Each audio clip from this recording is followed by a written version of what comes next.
The following program presents principles designed to promote good health and is not intended to take the place of personalized professional care. The opinions and ideas expressed are those of the speaker. Viewers are encouraged to draw their own conclusions about the information presented.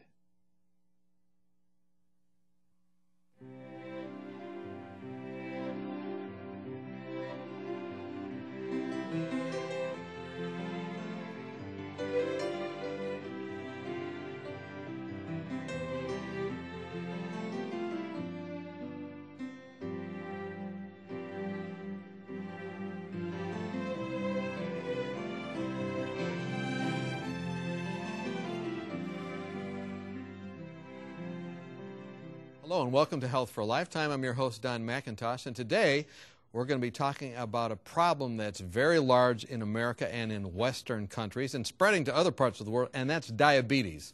Many people watching this program today know someone who has diabetes or they're suffering with it themselves. And today to talk with us about this important subject is Dr. David DeRose. He's a physician from Southern Oklahoma. He is a specialist in internal medicine and also preventive medicine, in other words, preventing this very type of problem and then helping you if you do have it. And we're glad you're with us, Doctor. It's great to be with you, Don. And, you know, we've known each other for a number of years. You've been practicing about 20 years? Somewhere in that range. It's been an exciting journey because the Lord was the one that interested me in medicine, and I continue to want Him to have first place in my life. Now, you know, you do a lot of different things, but you're involved in kind of almost your own ministry, Compass Health. .net, but tell me a little bit about that. Well, Compass Health is really a ministry at heart. We are set up as a for-profit entity because we're set up under the laws of Oklahoma so that we can actually practice medicine under the company. Mm-hmm. But Compass Health actually is focused on health education. We do a lot with health media, video, TV, radio, seminars, but we're also really it's the Lord's prompting, moving us more into strictly evangelistic lines. Really what we see in the ministry of Christ is we see this combination of ministry to the physical body and to spiritual needs.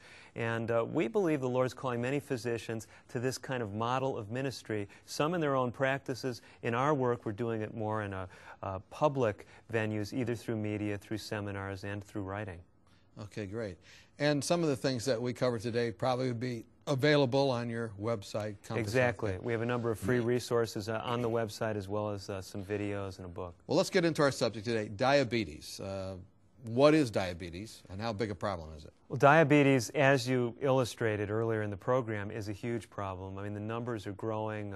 15, 20 million people and rising just in the United States alone.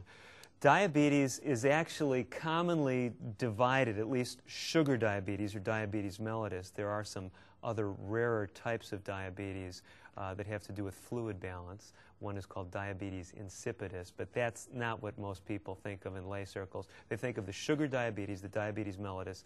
Two major types, type 1 and type 2. We also talk about gestational diabetes in women who are pregnant. But type 1 is the diabetes that we used to think of as occurring only in kids, the so-called autoimmune, body-attacking itself type diabetes where the pancreas is wiped out. In essence, at least the part of the pancreas that controls blood sugar, the insulin-making part of the pancreas called the islet cells. Type 2 is what we used to call adult-onset diabetes. And we're going to be talking more about type 2. Exactly. I mean, the principles that we'll talk about today, they can be applied to type 1 diabetes as well. But the challenge, Don, and you know this, is when someone has full-blown type 1 diabetes, they're not making any insulin, they have a life or death need to have insulin delivered. Right. And then type 2, they may be able to stop, reverse, better yet prevent. Yeah, I mean, the terminology gets very gray, and we get into heated discussions in professional circles about what terms you use. But we know that diabetes type 2 is largely a lifestyle-related disease placed on top of a background of genetic susceptibility. Okay. So let's then get into what we can do to natural treatments, I guess we'd call it, or approaches to diabetes control. Well, you know, Don, when people hear that, natural approaches, I think the average person, at least from my dealing with them, they're thinking, let's go to the drugstore or the health food store and pick up some vitamins, some minerals, some supplements. There is good news. We're going to talk about some of those things because there are a number of plant compounds that have a very positive role in dealing with diabetes. But the problem is, no one gets diabetes because they're not taking enough vanadium. That's not the root cause of diabetes. Yeah, vanadium deficiency. Yeah, now vanadium does help. I mean, just an illustration, it can help in certain cases, at least that's what the evidence suggests. But Don, the root cause, you know this, are lifestyle things. So it's the dietary choices we're making or not making. It's carrying extra weight, it's not being physically active. Those are the big three. And those, when we speak about natural approaches, have to be the place where we start. Okay, well, let's start there, starting out with, I guess, weight reduction. Okay, weight reduction. The big problem when it comes to type 2 diabetes, at least it seems to be the root cause in many cases, is what we call insulin resistance. Okay, that insulin is what's made by the pancreas, and it gets into the system, but it's resisted. That's right. The body is not responding to insulin like it's supposed to. For every pound of extra weight a person carries, that is gradually ratcheting up the level of insulin resistance. So carrying an extra 20 pounds is not good for your insulin sensitivity. Okay. Insulin doesn't work as well. But carrying 200 extra pounds is much worse. So weight reduction is key. Yes, and you don't have to be, you know, down to the model's size that you see in the local tabloid. Okay? Losing any weight helps insulin sensitivity. Now, someone said to me that it's not the weight you see on the outside, but it's the weight that's around the organs. Is that right? We call it visceral adiposity, and it's probably better for our listeners that we call it weight around the organs. You're right. But it's that middle section weight, and we often speak of apple and pear shapes when we look at how people are proportioned. Men, in general, tend to carry more of their excess weight around the middle. Some women tend to pack that weight on the hips. And the bottom line is that weight that's carried on the hips is not as metabolically active. It's not messing up the metabolic machinery as much as that weight carried around the middle, which reflects fat around the organs, this so-called visceral adiposity. So what are the approaches that you share, you know, at Compass Health for getting rid of the weight? Liposuction, amputation? What are the approaches? Well, you know, it's interesting that you mentioned that, Don. I mean, you'd think, you know, just sucking all that fat out would be a great way to go. The problem is it's a lifestyle-related condition. So just to suck the fat out, you're going to put it back on if you don't change your lifestyle. So the bottom line strategies are lifestyle. They are diet and exercise, and which actually are the other two cornerstones of the process. It's not just a cyclical argument because certain dietary decisions are involved in weight reduction. Others have a specific involvement with insulin resistance that we'll talk about in a minute. Okay, so weight reduction, you're suggesting not through some kind of simple chop it off or suck it out, you know, type thing, but through exercise and diet. Well, let's talk about each of those then. Exercise. Okay, exercise. Exercise will help a person as far as their blood sugar, their insulin sensitivity, regardless of whether they lose even a pound. Okay, so how does that work? Exercise actually has an insulin permissive effect. It acts like insulin to help move sugar from the bloodstream into the muscles. So it's very useful. It also helps to lower insulin resistance in and of itself. So when it does that, not only is it helping address the diabetes, but it helps to address a number of other conditions like cholesterol problems and high blood pressure. So even if you don't lose weight, even if you don't lose any weight at all by exercise, it helps the insulin be produced and it helps it get where it needs to go. Simply put, yes, it's an insulin-like lifestyle activity. We're being a bit simplistic here, but I think, you know, the message we want to give is exercise is, if you want to describe it this way, an insulin equivalent. Helps to move sugar out of the bloodstream. So what type of exercise? Walking? You know, maybe I should mention this because I always, you know, we're trying to reach this balance between making things understandable to a lay audience and not making it so simple that we give some gross distortions. There is something very important to mention here. If your blood sugar is very high, we're talking like 300 range typically or higher, the exercise that you do will actually have more of an effect in raising your blood sugar than in lowering it. Now, it may sound totally crazy in light of what I'm saying, but you need some insulin around in the body because exercise is designed to stimulate sugar release from the liver as well as blood sugar uptake, taking sugar out of the blood. And the reason for that is, Don, you and I right now, if we were to go out and play tennis, I'm not a tennis player, maybe you are. Well, let's play then. But we've only got enough sugar in our bloodstream to probably last us 10 or 15 minutes. And so what exercise does, the way the Lord's designed us, exercise stimulates both sugar release and sugar uptake. And that's what makes it go up in people over 300. That's right. You need some insulin around, though, to potentiate that. Exercise, the type 1 diabetic can't say, hey, no insulin, I'm just going to run a marathon. They'll probably drop dead with a blood sugar of 500 and fall into a coma somewhere at the side of the road. That's not funny. But No, it's not. It's not. Yeah. All right. So then what type of exercise? Okay. What we recommend, actually, is that people who are inactive start with moderate exercise.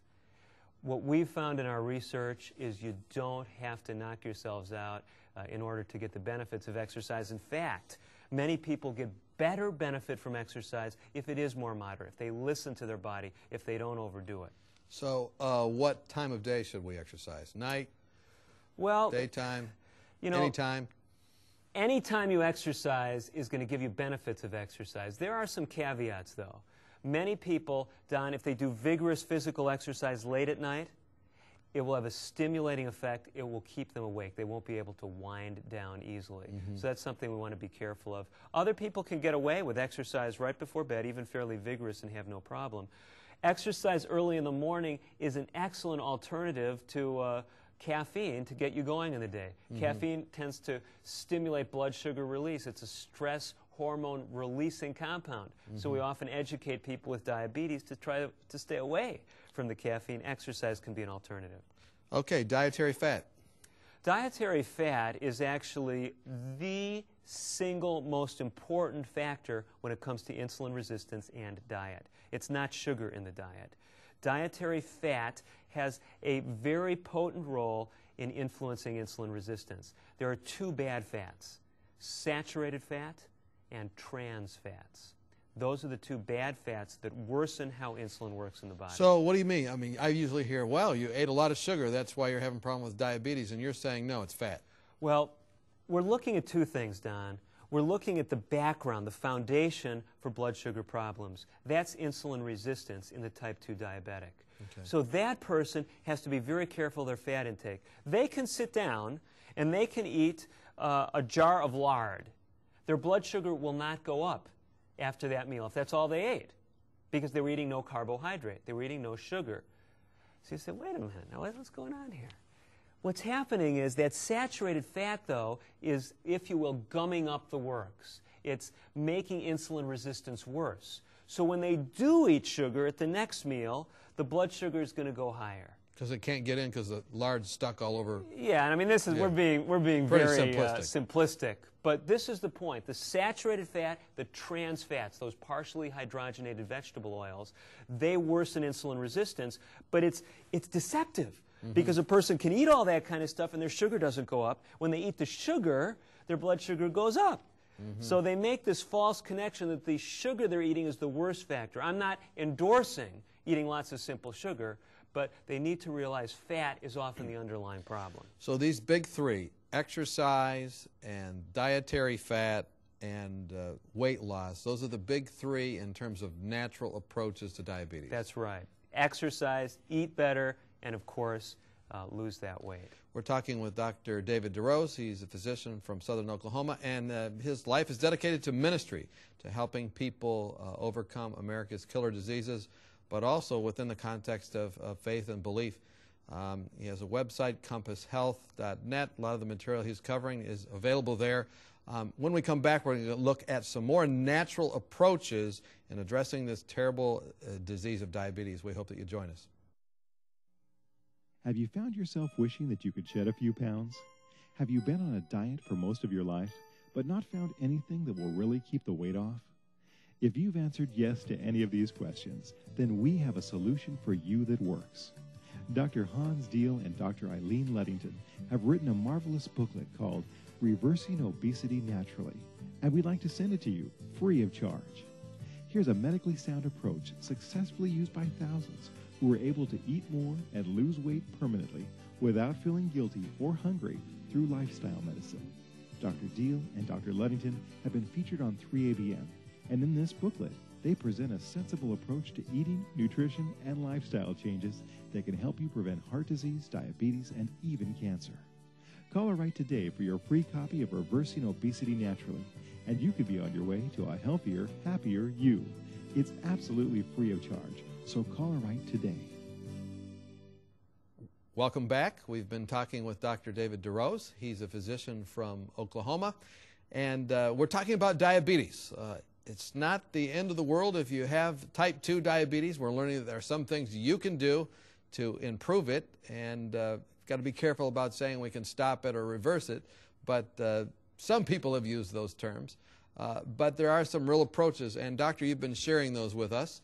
We've learned, first of all, that exercise and weight loss and dietary fat are the big three when you're looking at diabetes, and you've described that to us. But are there other natural approaches to diabetes? There are. I mean, there are a number of botanical or plant-based strategies that can be used. And I'm glad that we spent time talking about the big three first, because I always discourage people from putting their trust in pill bottles. Right. That should not be the focus.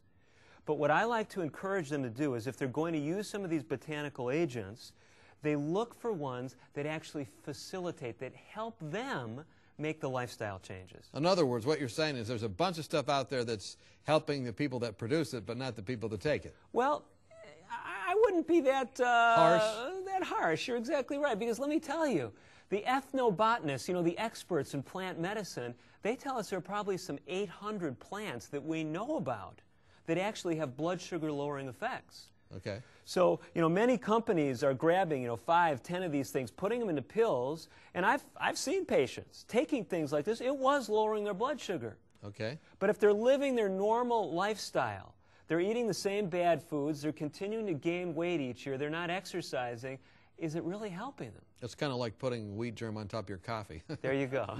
Okay. Probably not the best approach. Okay. Is that what you're saying? This is where we're going. Some of these botanical agents can actually help you. Let me give you an example. Okay. Soluble fiber. Soluble fiber. Okay, God has loaded plant products with these helpful fibers. But you can take additional soluble fiber. One of my favorites is guar gum. Now, it's not my favorite because it tastes so delicious, Don. It's not like it's not like a chewing gum. What is it? No. Guar gum is a natural plant fiber. Gums are a type of fiber. I know it doesn't sound particularly palatable, but many of the viewers have probably tasted artificial whipped cream, maybe a Cool Whip or something like that. Okay. Well, the thickening agent in that is guar gum. So go out and get your whipped cream.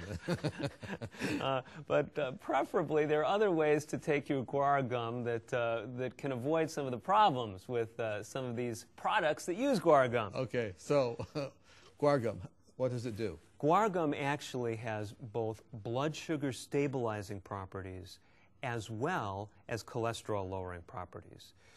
Not as good as guar gum, but still on the list is psyllium seed husk. Many people have seen Metamucil in the store. They may have used it as a laxative, but actually these fibers are not true laxatives in the sense that many people think of them. They actually are stool regulators. If you tend to be constipated, they'll make the stool looser. If you're having diarrhea, something like guar gum or psyllium seed husk will actually make the stool more solid because it draws water to itself. But these compounds lower cholesterol, and they also stabilize blood sugar. Let me tell you another bit of good news about it. Cholecystokinin. You think many of our viewers can relate to that? I don't think so, using that term, so explain what it means. Okay, cholecystokinin is a hormone messenger in the body. It has to do with digestive processes. We learned about it first. I'm saying we, speaking, you know, personifying, yes, the scientific community, realizing it had a role in gallbladder emptying with a fatty meal. We've learned since those early days that CCK, or cholecystokinin, also is a powerful satiety messenger. It makes us feel full? That's right. When there's more CCK in the body, it tells you that you're full, you're satisfied, I don't need to eat. CCK, I don't need to eat today. That's right. You got it. Wonderful. That's very good, Don. So CCK levels are prolonged when you use more of these soluble fibers.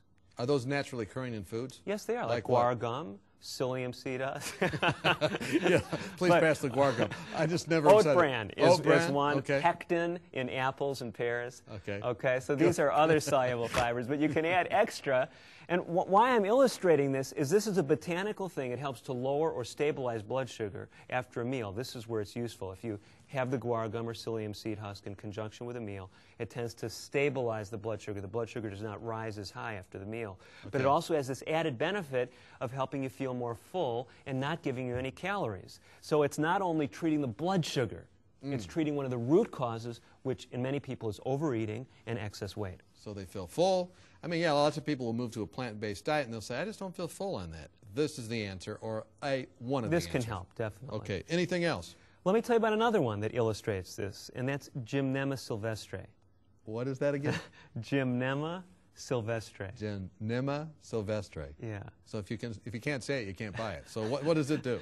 GYM, just like the gymnasium. If you Okay. remember that, you walk into the, wherever you like to find supplements, and you say, is there some kind of thing for diabetes that sounds like the gymnasium? They'll say, Gymnema, you mean? Okay. Yes, Gymnema. Well, Gymnema, again, my role is not to push these supplements, but I'm trying to help people make more Look at the educated best choices. ones, maybe Yes. some things that are really helpful. Look at things that, in addition to having blood sugar lowering properties, may help them with those root causes. Right, So what okay. Gymnema does in some of the research, one of the compounds in Gymnema, one of the natural occurring chemicals that God has placed in Gymnema, actually suppresses sweet cravings. Oh, that's helpful. Yeah, so you're taking this Gymnema to lower your blood sugar, but at the same time, your desire for those sweets seems to decrease. Don't like that you aren't looking for the chocolate in the middle of the night. Hopefully. Okay, Gymnema. Anything else then? Well, we've given you these two examples. Let me tell you another one that's on a little bit different perspective, and that's niacinamide. Niacin, we call it for short. Well, don't call it niacin for short. Because it's not the same. It's not the same. I appreciate you making this point because it's critically important. Niacin actually worsens insulin resistance. So you don't want to take that. You don't want to take that unless it's being prescribed for high blood fats, and then the doctor is working with you, negotiating some trade-off between maybe some blood sugar elevation but lowering of triglycerides and cholesterol. So this is then called niacinamide. Niacinamide, also known as nicotinamide. That doesn't sound so healthy. No, it doesn't. It sounds a lot like nicotine, doesn't it? But it's not the same. It's not the same. Niacinamide and nicotinamide, it's a B vitamin-related compound that actually does a number of interesting things. We use it, at least in the research it's been used, and I've used it in my patients, because there's evidence that if you have type 1 diabetes, if it's picked up early, using niacinamide may actually help spare islet cell function. It may prevent that the autoimmune eating of yourself. Yes, basically. at least slow down Okay. the rapidity at which the process is occurring. So niacinamide can help someone with type 1 diabetes. It also seems, at least in some of the preliminary research literature, to have a beneficial effect in type 2 diabetes. So this would be another way of looking at something that's actually addressing the insulin resistance. It's an isolated compound where we'd expect to be better quality control than just using a botanical whole supplement, although there are some compelling reasons why we may want to use some of those things like Gymnema that we illustrated. So this would be a good thing to take if, or explain again why I should take that. Well, what I like to do is I like to look at these botanical things as adjuncts, things that are assisting the body in the process of dealing with this insulin resistance problem, trying to maximize insulin production at the pancreas level, which is the other part of the problem, and also lower that insulin resistance. We're looking at things that can help us as far as trimming down, exercising, keeping our motivation, and I'm just giving you some of these examples. The niacinamide may be a little bit more on the other extreme, but it has particular relevance in the type 1 population, and I think that's why it's worth noting. So niacinamide, Gymnema, and guar. Anything else? Got a lot of G's in there, don't we? Yes, we do. Yeah. Why don't we add another G? Ginseng. Ginseng. You Okay. know, ginseng is one of those things that's supposed to be good for everything. And you know where that comes from, by the way? Where? Have you ever seen a ginseng root?